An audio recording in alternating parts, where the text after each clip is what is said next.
little bit more about this year's, about the Les Paul Award in general, let me introduce Les Paul's son, Russ, representing the Les Paul Foundation. Russ Paul.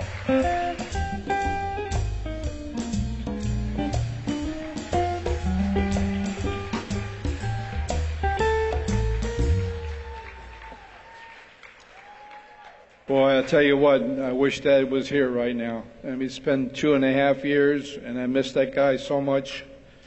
And I'm sure he's touched a lot of people right here, right now.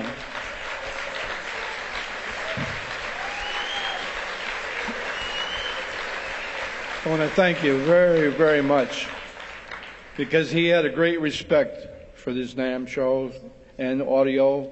As you know, his nickname was Hiss Paul. So he wanted to get rid of all those problems, but he sure brought a lot of new ones in. But we're going to conquer them someday. Someday we'll get there. Steve Vai has been a close friend for a long time, and he's been a terrific guitar player. He's done a lot. He's accomplished a lot. He's going to do a lot more.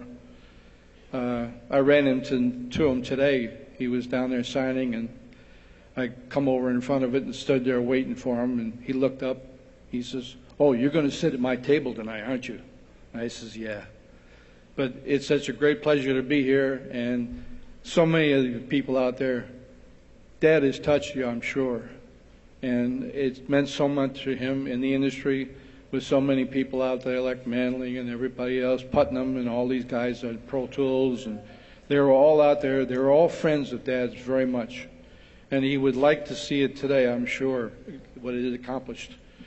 And being that he made the 8-track, the first 8-track, made it very convenient for things to happen after that, you know. But it took him a long time to figure that out. Also, I want to thank the Helena Resner and the NAMM show and the Les Paul Foundation. I think the Les Paul Foundation is doing a fabulous job, and it's going to do a bigger one in the future. But we like to have everybody involved in it if they wish. It would be a very important thing. We don't want to lose the memory of a man that did so much for the industry. Thank you.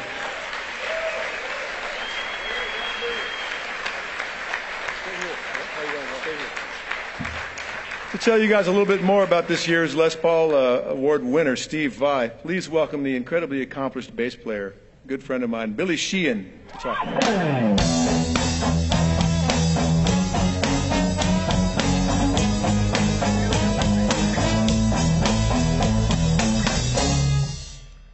Hello, everyone.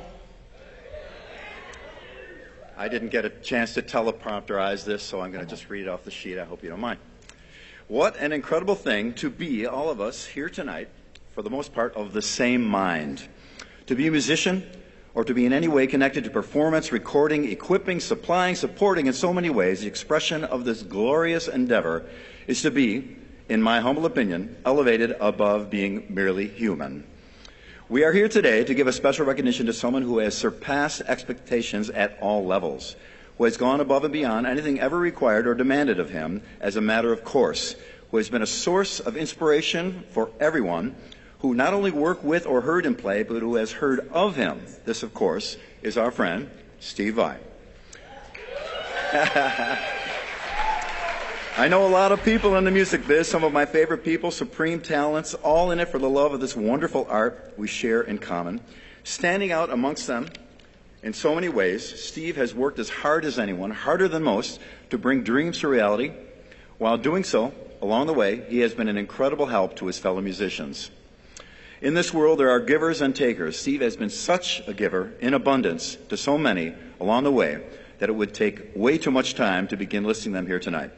His tireless quest for perfection, always tempered with a sense of humor and self-deprecation, never asking anything of anyone he would not or could not do himself, yet pushing others to peak of their capabilities. Around him, people reach heights they never knew they could, inspired by his urging and example. All true. Tonight we give an award to a real artist who has overpaid his dues, who has stayed true to his artistic ideals and refused to compromise, who has blazed a trail that many can now follow. Music is the greatest art form. That is no self-aggrandizement. Philosophers through the years have proven it out time and time again. A true musician, a dear friend to so many, a wonderful father and husband, and one of the best damn guitar players this planet will ever see or hear. We present this award as a comparatively small acknowledgement to all that he has accomplished. It is with great honor and gratitude that I have the privilege, along with Russ, of presenting this to you tonight, Steve. I know of no one who deserves it more. Please join me in a round of applause as a token of our love and respect to our dear friend, Steve Vai.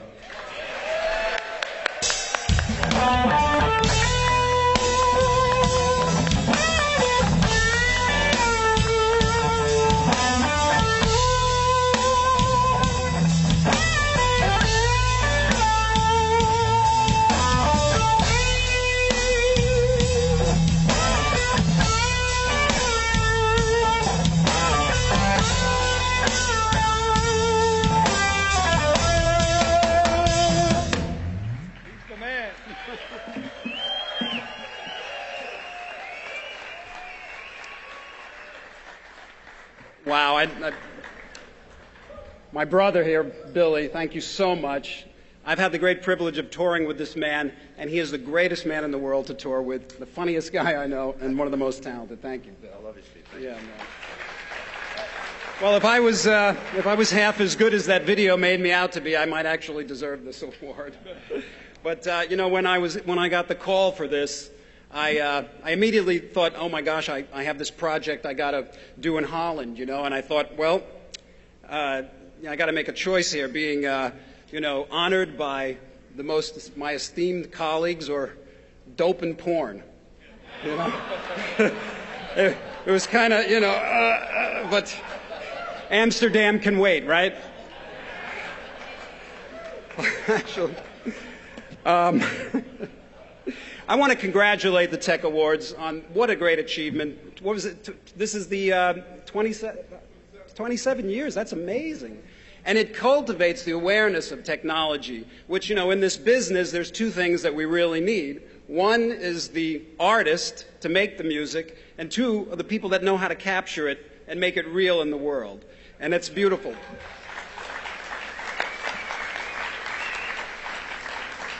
And I want to thank the awards for making this such an amazing tribute to Les. I mean, this man, you know, most of you know what his accomplishments have been. I mean, if it wasn't for Les, we'd probably all be playing acoustic guitars, you know, in mono. And, I mean, there was a guy that just pushed and pushed, and he loved what he did. He was so passionate. I mean, this guy was playing the guitar, and I mean really playing the guitar, when he was 90 years old and older. 94 and a half. I mean, you know, and I've actually had the great privilege of performing a couple of times with him. And I remember I walked out on stage and I had my, you know, weird, kind of very different guitar. It had like a whammy bar that was kind of crazy and had this big cutaway and 24 frets. And he looks at me and goes, "What's that, son?" And I said,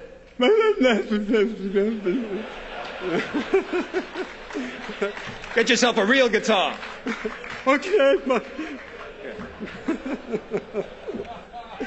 He actually signed my guitar, and it was wonderful because it's probably one of the most cherished things he wrote. A great player, to Steve, a great player. Les, so that's a real treasure for me. Yeah. And wow, I mean, when I looked at this award, I mean, the past nominees, every single one of them have had such a wonderful quality of life effect on me and most of us, that when I look at that list, and I never in my wildest dreams would I have ever even thought that my name would be mentioned in the same paragraph as these guys, and especially Les Paul. So I'm kind of stunned, and thank you so much again to the Tech Awards for recognizing this and for considering me for this award. It's so wonderful. And I need to, thanks. Oh my gosh, I only got past the first two paragraphs. My thanks go out to everybody, especially my manager of 21 years, Ruta Sepetys, and my wife, who I've been with for 32 years, Pia. And I love these long, I've had such a charmed life, I gotta say. You know, I have to say, I don't feel like I've ever struggled a day in my life in this business. And I'll tell you why, because for me, it was always about the excitement, and the passion was about picking up the guitar and not being able to do something and then working on it and then being able to do it.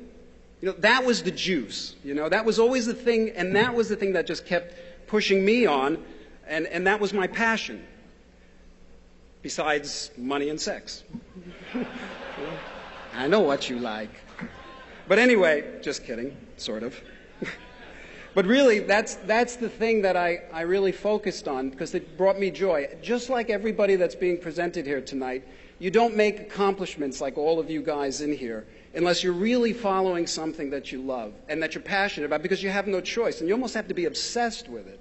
And everything else comes. You know, I was an 18-year-old kid, and I was working with Frank Zappa. How does that happen, you know? And it just happened. It was handed to me, really. And I was capable of doing something that was exciting to me. And working with Frank, talk about a techie. This guy, Frank would take any piece of gear that you can imagine and squeeze it and churn it and pull it. It was like a pit bull with a stake, you know? And he would find everything that I mean, you know, when you get a piece of gear, you plug it in, you go, okay, what does this do? Okay, oh, here's a preset. Frank was nothing like that. He dug really deep into every parameter, and when he squeezed it as hard as he could, he'd call the company and tell them what they need to do to make it better. Honest. Remember the synclavier? You know, and the work he did with that? Well, when I was growing up, and I was 18, 19, and I joined his band when I was 20, this is what I saw. And when you're that young and impressionable, you think, well, that's the way you're supposed to do it. You know, you just got to do it this way. I remember the first time I was in the studio, and he mixed one part of a song, he mixed another part of the song, and it was 2-track tape, and the tape is going over the head, and he stops the tape, and he puts a little mark on it, and I'm thinking, what is he doing, you know? And he takes the tape off, and he puts it on the edit block, and he cuts it. I'm like, geez, he's cutting the tape, you know? And then he goes to another piece of tape, and he cuts it. I'm thinking, what is he doing? Then he puts the little piece of, you know, tape on it, and he plays it back, and it was the first time I had an epiphany.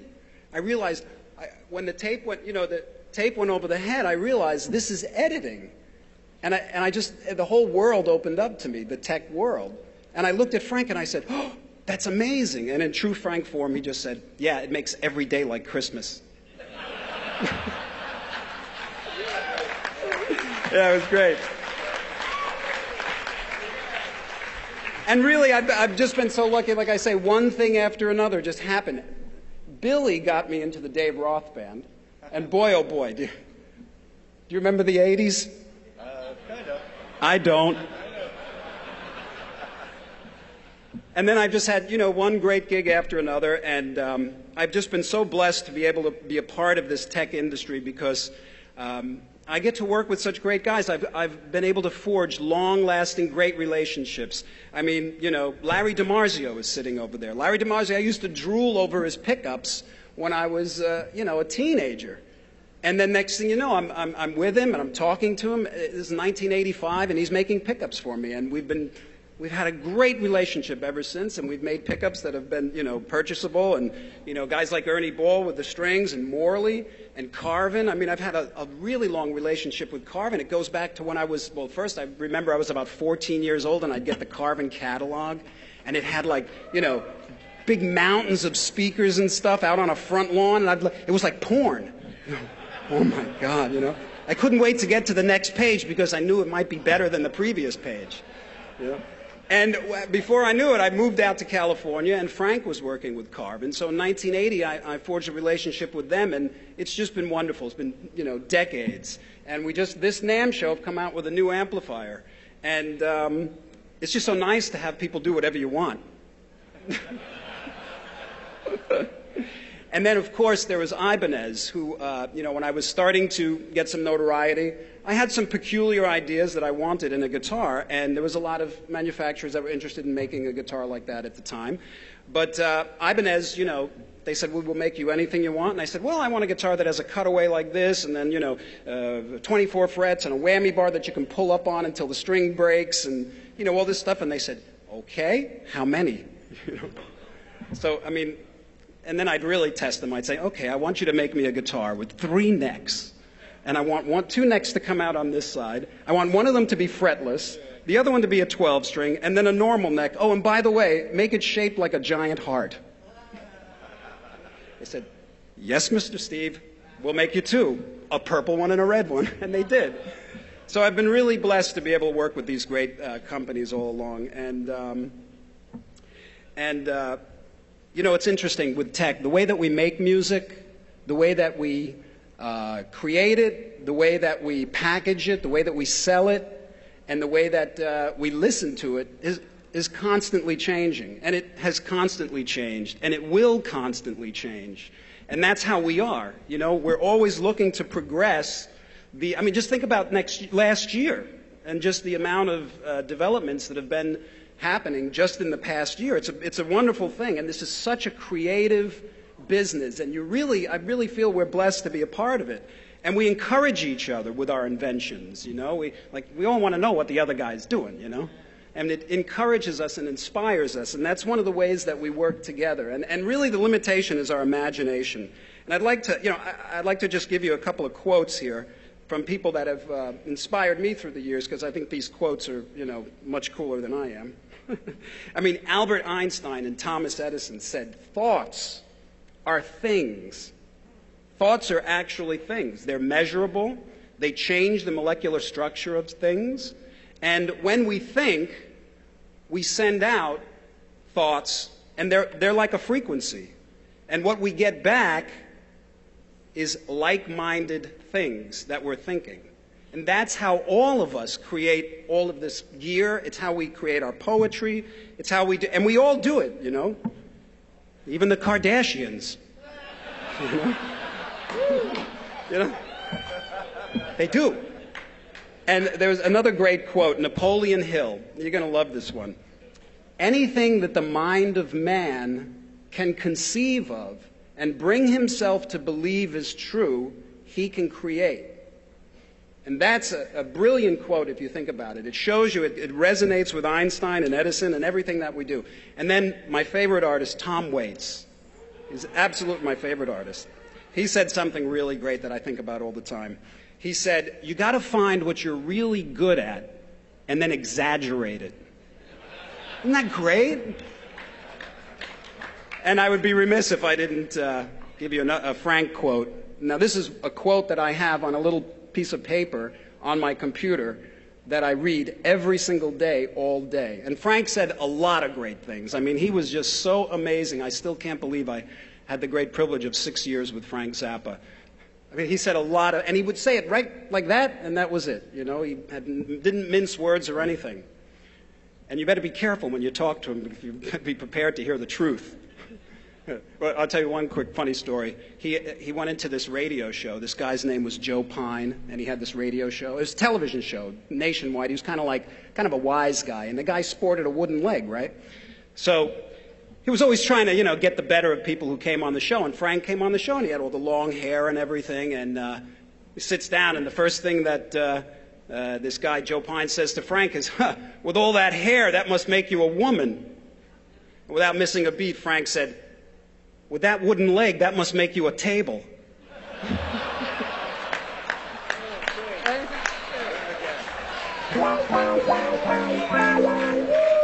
But that all the time, every day, we would just say stuff and wait to see what Frank would say, because it was a gem, you know. But there was one thing he said, and it really rings true. When he was asked by a young, you know, musician, I think it was a young musician, they said, what kind of advice would you give a young musician? I asked him that advice, and he said, keep your publishing. But actually, in this particular instance, he said, there's only 2 things to remember. Number 1, don't stop, and number 2, keep going.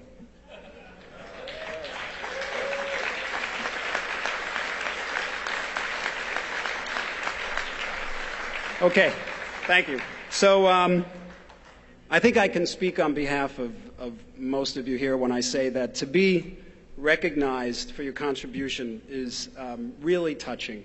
And it's inspirational. It's probably one of the most inspirational things that we can experience, because when we feel like what we're doing is valuable to somebody, it inspires us to continue. And so I guess what I'm saying is thank you, because this is probably the most inspirational moment of my life.